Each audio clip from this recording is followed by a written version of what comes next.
So mao ni mga boss, mayong adlaw nyo diha no, nagluyan na akong anak karong adlaw kay mao lagi ni nagsig basketball. Pag mag-basketball naligo. So mao ni resulta karon. Pasmo daw ni sa kusog, nangutan ako sa mga katiguangan no, pero ang ingon nila tuuban ra daw ni siya, nya gihilot na panigikan. So amo ni among gibuhat, gituuban ako, nagpakatkat kog butong nya bahaw, lukot nga bahaw. Nya gibutangan ako Pepsi astang tubig sa butong, ako pa yung giapil diri sulod sa kaldero, may akong ipabukalan with Pepsi nya playing haon ni gibutan ako guys. So mao na niyang resulta, nagbukal-bukal ng gikan nya amo siyang bukutan. Iba man daw ni pagpamagi sa tuob. Muna siya akong bukutan. Ya bliha gamay para mosingaw siya nya init kay singaw ani kay siyempre gikan ni nagbukal mao ni nga panington yo diyan eh. So mao din atong target kung magbuo ta tuob. Ang singot ani manggawas. So mao ni karon. Nagkuan pa miya sa akong asawa ni kay akong anak nagkuan na nangisog na kay perti gidong inita siyang naong. Kaning inilis nga daw sa kuan sa kaldero perti gidong inita siyang naong. So karon no, akong gili-ili usa na gisugod na siyang paningot gamay. Pero kulang pa gyud ni, kailangan gyud ning mga 10 minutos o 15 minutos ni siya nga atong pa kuanan pa asu-asuhan. So daran action nagkasuko akong asawa diri kay mao lagi daw ngano magbutbut daw ko nga ako'y maabli kay gusto mo guna ko ako'y maabli kay dakuon ako gabli para ang singaw niya daghan ba dali ra siya panington niya. Gusto sa asawa kay alam-alamon lang. Mo ni nakadesisyon mi karon nga si Along na lang among kuanan paablihon ang akong anak na lang. So nara siya na lang magbuot abli kung sa kadako yung abli sa taklob o gamay ba.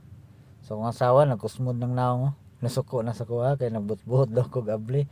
Kay akong anak ni angal na kay pati jud daw inita siyang naong. So naman na ni karon wala ta nag-expect kanino nga maayo jud ni at least nga ni trial ta. Nituman ta sa mga katigulangan nga tuuban siya kay pasmo daw ni sa kusog ilang duda. Pero duda pa lang ni siya, wala jud ta kasiguro ano pasmo sa kusog kay noon tama ilang duda siguro kay gikan ni siya nag-basketball duha ka game. Pag mag-basketball naligo, wala bayantayan sa inahan kaya ang inahan nagpakaon sa manok. Pagbalik niya human nagligo, niya niangal lang bata kay laban na daw yung ulo, sakit yung ulo, hantod na mo na to gikalintura na. So ika 3 days na din ni karon nga kalinturan niya. Medyo nakuyawan na ta, niya to nang gipahilot, niya human gituoban. Mo na ni siya ang tuob. So atong bantayan ni karon kung unsay resulta ni, mas maayo lang unta og dili ni nga mabot sa punto nga madto pa sa ospital. Kay diri sa among lugar uso kayong dinggi. Daghan ang kaso nga dinggi diri pero sa kong duda layo-layo ra nis dinggi siguro kay base sa history wala magkukuan niya sa panghitabo. Nagbasketball lagi daw ni nya mao to naligo hinungdan sa kalinturan nya nabalik-balik yang kalintura. So ang atong gibuhat ni uli na lang yung tanong kay branti gyud nato atong bata kumpara sa atong trabaho. Ang trabaho makita ra na pero atong bata sus labi napamahal na gyud sa tuang bata duol kay sa tuwa. Sus sakit gyud kay sa duggan nga magtan-aw ta nga masakit sila. Para ni akong gibati karon no, magtan-aw ko sa bata naluoy ko nga o kasabot sa kong gibati. So mao ni nagsugod siya paningot nga sinag-angal akong anak kay wa na daw nagtubod-tubod na daw yung singot niya igang daw kayo nya pati gyud daw ko ana. So wala gyud man no, nagpa-check up gyud ta kay sa atong pagpa tuob-tuob kunuhay wala man gyud ni salir ning balik mo ya pa ng kalinturan nya nakuyawan naman ko ako na lang ipa-check up nya mo na ni karon napaabot mi sa resulta nakuha na ni siya dugo. Sus magampo lang tata nga dili unta dinggi. So wala jud no, positive jud siya sa dinggi. So mao ni karon i-admit siya sa second floor siya kuan i-admit na ni siya kauban kaso nga taga-Muag yapon taga ang lugar. So naani siya mga kauban ito nga kailar po niya classmate daw niya nga nadinggi po daw. So jud kayo ang dinggi diri sa mong lugar no.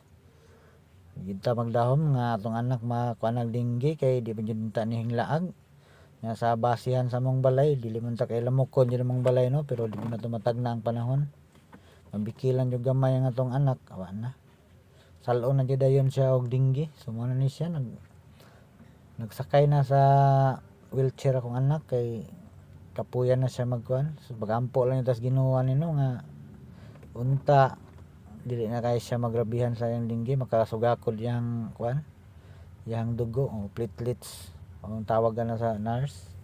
So mana ni nanamong table diri, nagbantay na mi gabi na, mingaw na kayong uban pero akong asawa ni ara nag-inom sa sobra sa akong anak, yang gipang-inom kana yang ginom gatas na siya nagtiwas.